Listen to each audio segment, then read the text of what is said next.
Well, good morning and welcome back to Ireland.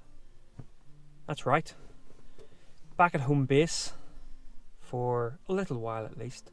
Probably talk about that in future vlogs. So back out this morning where unfortunately it's not as stormy as I had hoped it was going to be, and at the moment it's a little bit wetter than I was led to believe it was going to be. But hey, as always, still great to be out. Looks like the conditions will, at least from a wet perspective, improve over the next couple of hours, so I thought it would be a good opportunity just to get back out again and, after several months away, re-familiarise myself with what is a stunning part of the world, the Causeway Coast. And actually what I might do over the next couple of months is just drop into a number of the Causeway Coast locations, not necessarily the really kind of popular ones like the Giant's Causeway and Carrick-a-Rede Bridge, but maybe just some of the other little areas dotted along this coast that can sometimes lend themselves to a nice image.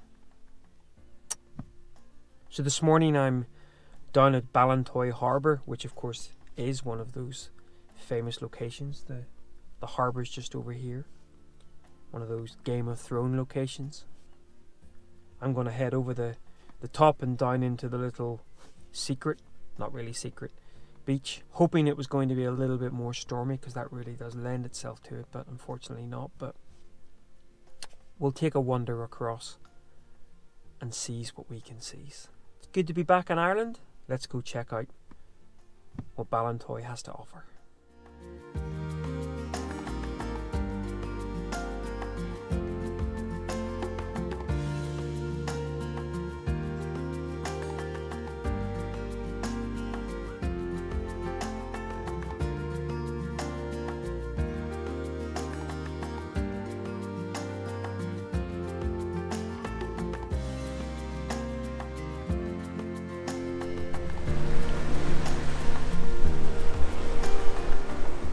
One of the things that's always attracted me to this area is the colour shift between the sand and the sea. There always seems to be a really beautiful emerald sheen to the sea here, and on an outgoing tide, which is what we have here, of course we're cleaning that beach of all imperfections, and it just gives that beautiful kind of orange tones, and just the combination of those, along with, behind me, if I was to put that in the frame, the really jet black rocks.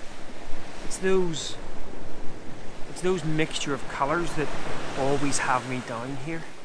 Now again, on a really stormy day you can get some phenomenal patterns and sort of movement in the water. The other benefit of shooting here is, of course, one of the challenges that you can sometimes be faced with when shooting coastal scenes is something on the horizon. Now, don't get me wrong, there are some beautiful abstract coastal images with nothing on the horizon, just the environment.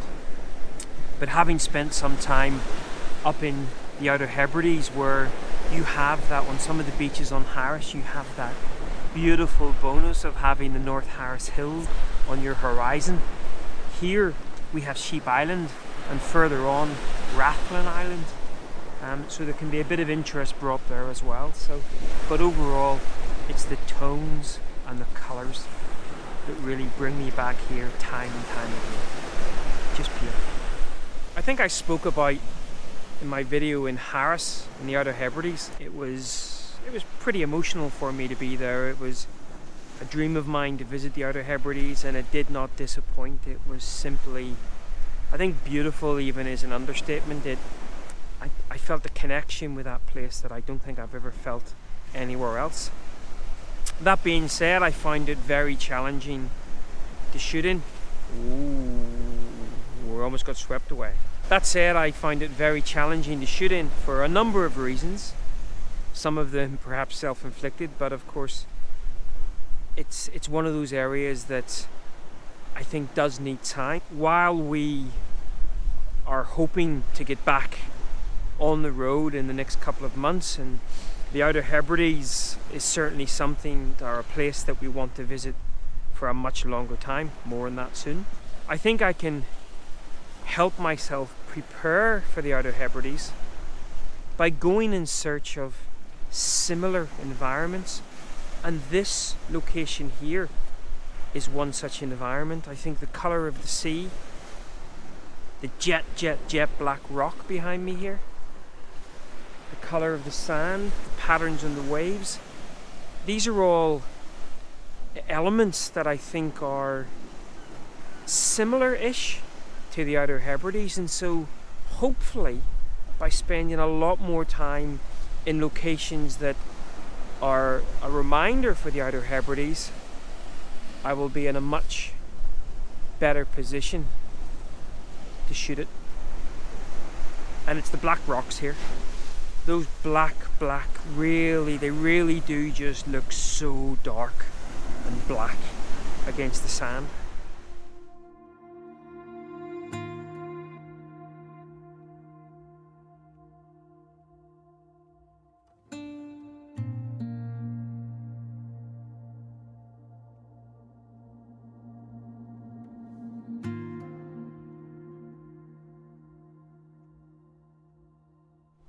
So there's a little scene that I'm photographing here, and again it's all about the tones. The real jet black rocks. But actually what's really appealing to me in those rocks is there's a load of little barnacles and shells that have become lodged or are growing on those rocks, and I think that just adds an element of contrast.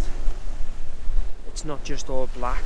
And of course the waves, which have now started to get a little bit sort of more vocal, and I'm just trying to kind of work on varying shutter speeds to see what sort of works in terms of creating some flow, because I don't want the whole area at the base to be a complete whiteout. I really want those tones of the sand to sort of shine through, so making sure that while there is some patterns with the waves, it's those tones of the sand that are coming through. But ultimately what's really sort of appealing to me in this little scene are those barnacles, just that kind of contrast between those and the jet black rocks. Probably should have brought my umbrella. I considered it. Ugh, might be passing, or it might just be getting heavier.